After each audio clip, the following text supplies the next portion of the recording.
பார்க்க போகிறோம்னா இலையில் கூட செய்கிறத பார்க்க போகிறோம். வாங்க பார்க்கலாம். ஒரு இலையை பிச்சு எடுத்துக்கோங்க. அடுத்தால இந்த மாதிரி ஒரு இலையை நீளமாக எடுத்துக்கோங்க. இலை இன்னைக்கு என்ன பார்க்க போகிறோம்னா இலையில் ஒரு கூடை செய்கிறத எப்படின்ட்டு பார்க்க போகிறோம். வாங்க பார்க்கலாம். முதல்ல ஒரு இலையை வச்சுக்கிடுவோம்.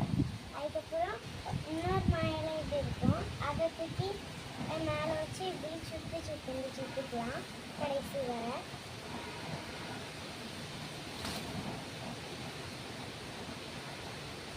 அதால இந்த கீழ்ப்பகுதியை வந்து மேலே நீக்கி உள்ளோடி விட்டுக்கலாம். இந்த மாதிரி உங்களுக்கு எவ்வளோ வருதோ இந்த மாதிரி செஞ்சுக்கலாம். வாங்க இது விட்டுக்கோங்க. அதனால இந்த சைடு இருக்குல்ல, மீதி இருக்க மாலையை இந்த சைடில் இப்படி சோடி வச்சிடணும். அதனால் கூட ரெடி.